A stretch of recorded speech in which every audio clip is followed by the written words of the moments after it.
How you know there's an evacuation, there's a fire alarm system that will be activated. When that is activated, as I said, you're going to use the nearest exit surrounding you. The two on the sides here, left and right, they lead you to south of the building. South of the building is parallel to the bypass. You'll be gathered there in the tiled area. Not the car park area, but the tiled open area. The ones to the back of you, they lead down the main stairwell. That's where you came this morning. Again, you'd follow the staircase and then assemble with the left and right. You'll assemble in the main car park area. Ushers, UTT security, and myself will be there to coordinate the evacuation rules. That is, we would give you the all clear if it's to enter the building or not. In addition, there's a first aid or there's a nurse within the building for first aid cases. This building, in addition to all UTT campuses, UTT has a strict no smoking policy. Please bear that in mind. With that, have a wonderful morning, and I'll see you around.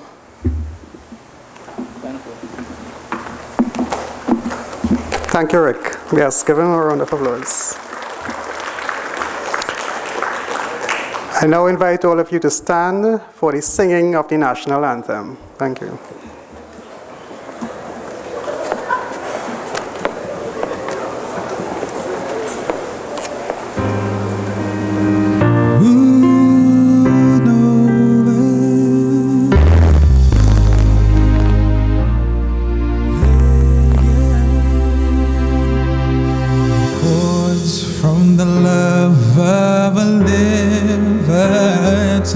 In the voice of open prayer, with boundless faith in our destiny, we solemnly declare.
Please remain standing for the prayer. I invite Mr. Wade David, President of UTT's Executive Student Guild, to bring a word of prayer.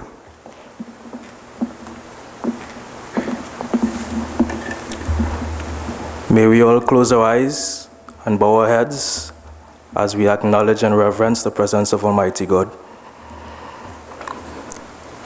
O Supreme One, true source of light and wisdom, origin of all being, graciously let a ray of your light penetrate the darkness of our understanding. We thank you for giving us another day. Give us a keen understanding, a retentive memory, and the ability to grasp things correctly and fundamentally. Point out the beginning, direct the progress, and help in the completion. Show us how to wisely use the knowledge that we are about to acquire, and help us to leave the world a better place than we found it. Give us faith and courage, and put purpose in our days. Show us how to effectively serve you so that all our education, knowledge, and skills may find true fulfillment as we learn to do your will. And finally, may we ever be aware in everything that we do that knowledge comes from learning and that wisdom comes from you.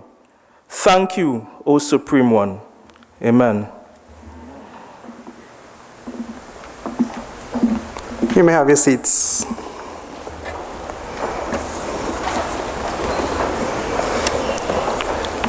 Just before we start this morning, if I can ask everyone to please turn off your cell phones or put it on vibrate. Mr. Jagannath Soom, Permanent Secretary, Ministry of Tertiary Education and Skills Training. Mr. Curtis Manchun, Chairman of the Board of Governors, University of Trinidad and Tobago. Other members of the board, and I recognize Brother Michael Samuel, one of those board members, former principal of Presentation College San Fernando. Dr. Fazal Ali, Acting President and Provost, University of Trinidad and Tobago. Professor Selwyn Ryan, moderator for today's proceedings.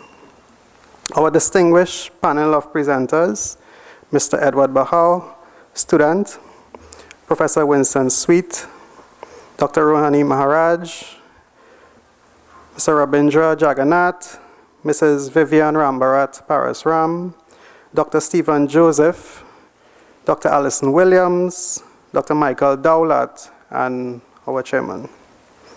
Mr. Wade David, our president of the Executive Guild, chairman of state agencies of the Ministry of Science, Ministry of Tertiary Education and Skills Training. I recognize Mr. Michael Bradshaw, Executive Director, Accreditation Council, senior members of staff and students of the University of Trinidad and Tobago, staff and students of at least 7 secondary schools represented here today. The Naparima Boys College, are you here? Just making sure. St. Joseph Convent, San Fernando. Yes? San Fernando West Secondary. St. Benedict's College. Astra Boys and Girls. And our UTT Bachelor of Education students and students from the San Fernando Manufacturing Campus. Yes? Great. Other representatives of the National Training Agency, the Accreditation Council of Trinidad and Tobago, National Energy Skills Center, Metal Industries Company, the Youth Training and Employment Partnership Program. We have a number of representatives of the private tertiary providers as well. Representatives of the Ministry of Tertiary Education and Skills Training. In their absence, I still want to recognize, and they did respond to our invitation, but because of other cabinet matters, just apologies were sent from Minister Larry Hawaii, Minister of Finance and Economy, Minister Fazal Karim, Minister of Tertiary Education and Skills Training, and the Member of Parliament, Minister Caroline Sipasad Bechan. And we also got apologies from His Worship Mayor, Dr. Navin Ali. Members of the media, ladies and gentlemen, after such a long opening, and having given the protocols, gotten the protocols out of the way, I want to assure you that the other speakers now have the liberty to say all protocols observed. Last Monday, Honorable Larry Hawaii, Minister of Finance and Economy, read into the budget, $58 billion budget, $9.1 billion of which was allocated to education, which represents about 16%. The University of Trinidad and Tobago only last week decided to host this forum, and deliberately so in South Trinidad, as we saw a lot of the consultations and budget review sessions were being held in North. And to bring some opening greetings and welcome remarks, I invite Dr. Fazal Ali, President and Acting President and Provost, to the podium. Dr. Ali. And please give him a round of applause.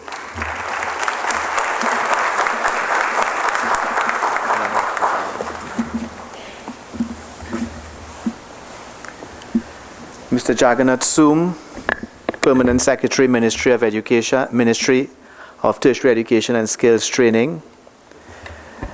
Mr. Curtis Manchun, Chairman of the Board of Governors, University of Trinidad and Tobago, other members of the board, Professor Selwyn Ryan, moderator of this morning's proceedings, distinguished panel of presenters, other chairmen of state agencies of the Ministry of Tertiary Education and Skills Training, senior members of staff and students of the University of Trinidad and Tobago, the UTT Guild, staff and students of 7 secondary schools within San Fernando, other distinguished guests, members of the media, ladies and gentlemen, a pleasant good morning to all of you.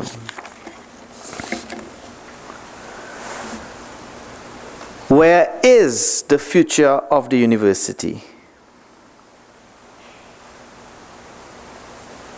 Is it behind library and classroom walls that are now in ruins, having been breached and made flat and even hacked by iPhones, Google, BlackBerry, and YouTube?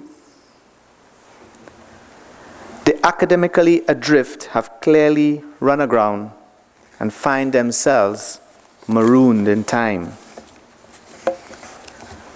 Stanford is seeking to build a new pedagogy on what it calls adaptive learning. Penn has recruitment policy in place that is seeking to identify faculty who transcend the boundaries of the disciplines. The intention there is to engage learners in the deliberation of thorny challenges like health reform, which involves policy, ethics, economics, natural sciences, and the medical sciences. Johns Hopkins promotes active learning in science. Michigan has high touch and interactive approach to the calculus. Minnesota emphasizes concept-driven learning. Clearly, any university that is trapped in the industrial age is doomed to become irrelevant. At UTT, the approach is entrepreneurial, an approach to learning that brings together thinking and doing, head and hand, to provide an environment where it is okay to fail at posing a problem or solution design, an environment where collective critique fosters the emergence of new perspectives. As a national university, UTT's mandate is to bring together the bits and the brains to enable students and citizens to solve problems in open fora that enable each of us to achieve economic citizenship. Although it is often used for international comparison, GDP is a poor measure of international economic well-being. Alternative measures of the wealth of nations include the Purchasing Power Parity Index or the System of National Accounts. GDP values production but ignores preservation and only considers education when it increases output, assessing or assigning no value to enlightenment. Certainly, measuring GDP as we do is fairly easy. However, assigning values to resource preservation and education that combines knowledge and skills is actually very, very difficult to maintain on ledgers. National wealth now includes two large parameters. One, produced capital, that is all infrastructure, machinery, factories, roads, and water systems, as well as new infrastructure such as laptops in schools and access to the information highway. The new infrastructure is not just buildings and roads, but ICT. Two, genuine savings, which reflect produced goods minus consumption, depreciation of those produced assets, and the reduction in natural resources.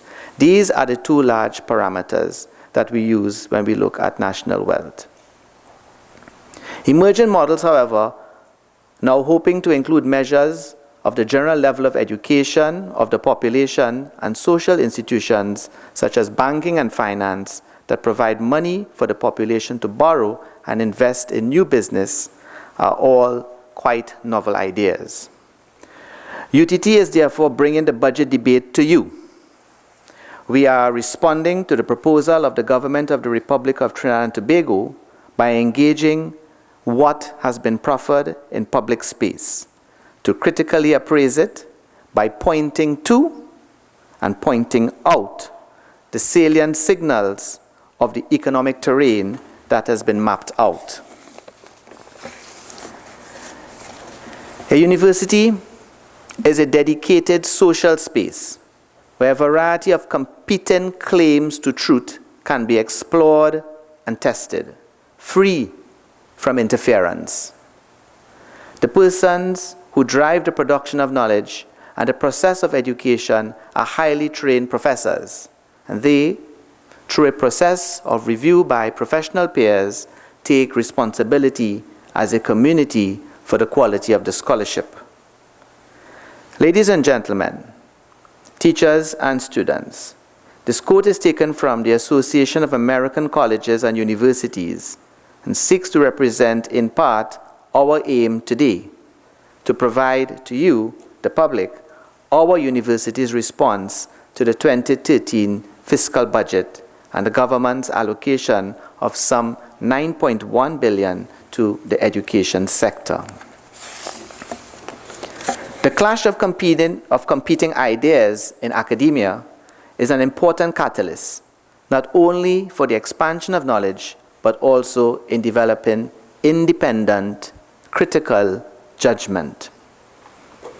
Today represents the embodiment of a national university responding independently to national issues.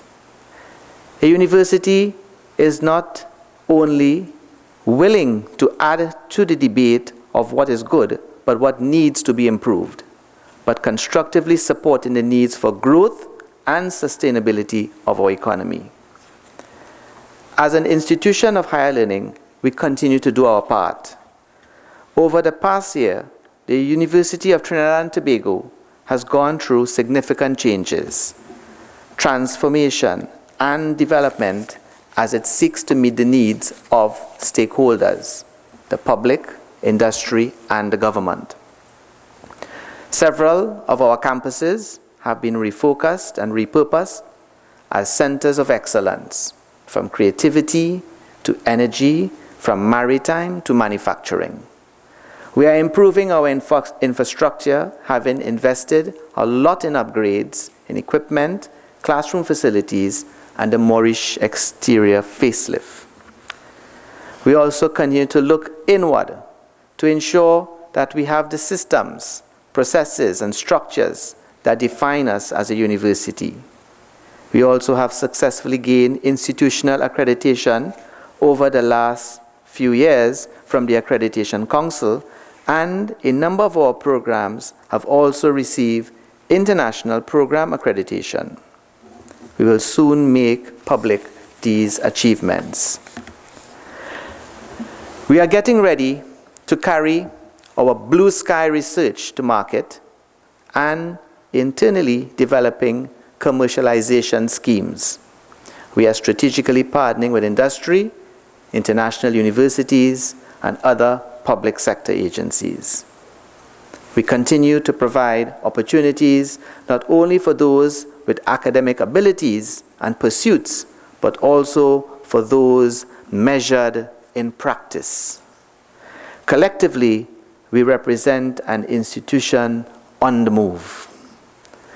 Today you will hear from a diverse group comprising a top UTT doctoral student, 4 members of our strong academic staff, an advocate with many years of professional experience in the creative sector, a staff engineer from Tobago, a principal of a top-performing secondary school from the Southland, and our chairman, a distinguished Southerner and entrepreneur himself. Our presenters will speak to several key issues that include: 1, the expected impact on the human resource development agenda; 2, areas that are positive for national economic growth; 3, gaps that have been identified; 4, the role that we have in the education and training fraternity; and finally, recommendations for improvement. Moderating today's Budget Review Forum is someone who needs very little introduction. Selwyn Ryan is Professor Emeritus and former Director of the Institute of Social and Economic Research, St. Augustine, ISA, and its successor, the Sir Arthur Lewis Institute of Social and Economic Studies. He celebrates 40 years as a feature writer with the Trinidad Express.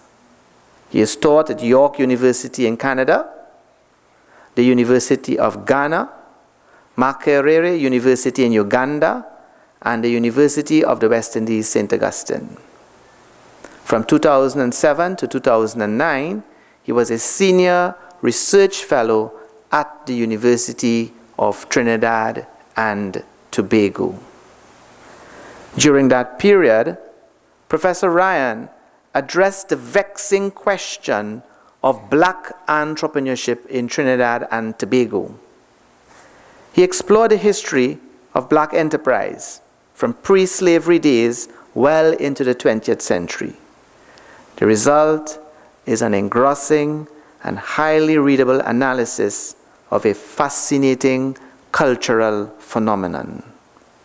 The soon-to-be-launched book, Entrepreneurship in Trinidad and Tobago, The Black Experience, will form the first of a series which the University of Trinidad and Tobago will present to the academic and national community. Ladies and gentlemen, students, please welcome Professor Selwyn Ryan.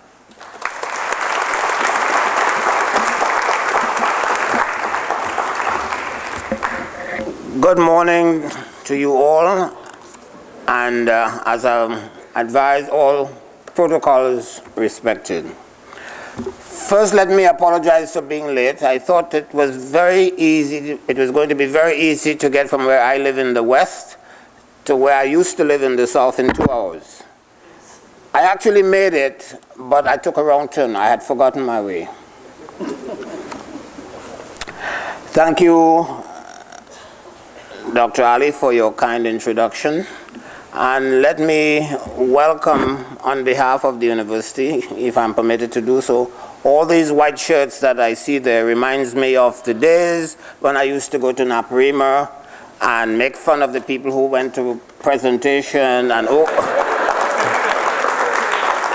ogle all the people who went to La Pique and convent, etc. I'm delighted to see you. I'm also delighted to be in San Fernando, where I went to school. I wasn't born in San Fernando, not very far, Princestown, but I am enormously happy to see you. I'm enormously happy that this event, this important event, is taking place in San Fernando. Too often, one is required to go to Port of Spain for enlightenment. Well, I hope there are people from Port of Spain who have come here, as I have, to be part of this event.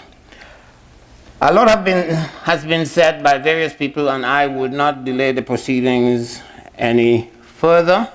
The pleasure is mine to invite Dr. Bahaw to address you. Dr. Bahaw is, well, he's not yet a doctor, but he'll soon be.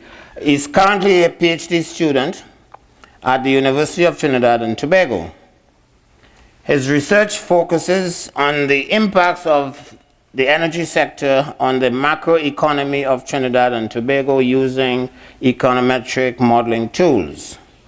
He is the holder of a Bachelor of Science degree in economics with a first-class honors and has previously worked as an economist in many capacities, including labor market,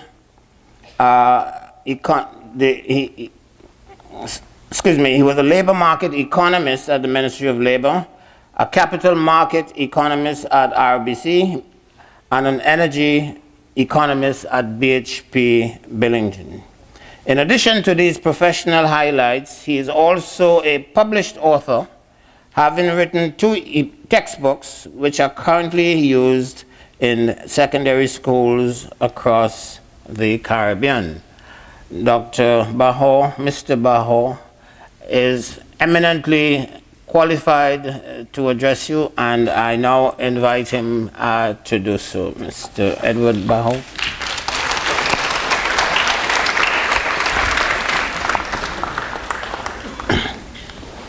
Thank you very much. Good morning, ladies and gentlemen. It's a great pleasure to be here to talk about the national budget, which was only read 1 week ago, last week Monday.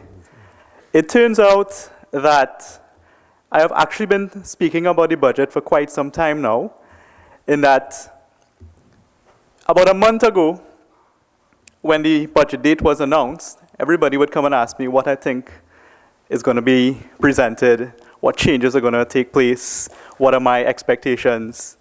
And it was presented, and now that it has been presented, everyone's asking me, what do I think about what was presenting, what is my analysis?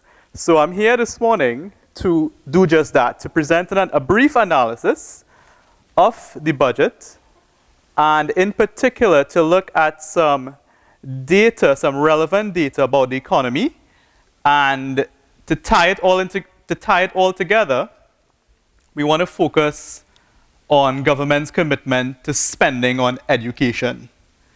So I'm going to begin my discussion, as I said, looking at some data. And this is a very nice starting point, in that I have a picture, a chart, which shows national income of this country over the last 50 years. Now, 50 years is a nice number to use, since we have celebrated 50 years of being an independent nation. And I'm very happy that the data was available so that we could see what has happened over this time period. The trend or the time series being shown is a representation of national income of this country. And many business students are here would know that national income is in essence the income of the nation. The income of every single person, man, woman, child, all added up, totaled, to give an idea of what income the country is earning. So when one looks at this graph, you would see there are some black areas and some red areas. I'm sure you notice it's black when it's going up. Maybe I should have used green, green being go, all right? But nonetheless, black is there, showing the times in which income in this country was increasing. And you would see we did experience, if you start with 1962 straight to 1982, 20 years, roughly, consecutive economic growth, to be followed by something very interesting. You'd see a period from 1982 to about 1993, where we're in the red, where national income in this country actually declined tremendously. Now, many people, of course not you as students, would remember this period. You as students, of course, probably born in the 90s and so on, would not know anything much about this period. But for those who lived throughout this time period would know it was not a nice time. It was a period in which the economy was in a slump, living standards were falling, unemployment rising, and so on. It was not a nice period for those who had to experience it. Following that 11-year period of negative growth in the economy, you would see things turned around to a large extent. So from 1993 roughly to probably around 2008, we were back on the go. The economy was growing once again, and not just growing, you would see it was growing quite vibrantly, quite robustly. The slope or the speed at which the economy was growing is represented by the slope of that line. And then something interesting happened again in 2009. We're back in the red, and we're currently in 2012, and we're still in the red, as you can see. Now this data here is sourced from the central bank, and I'm simply presenting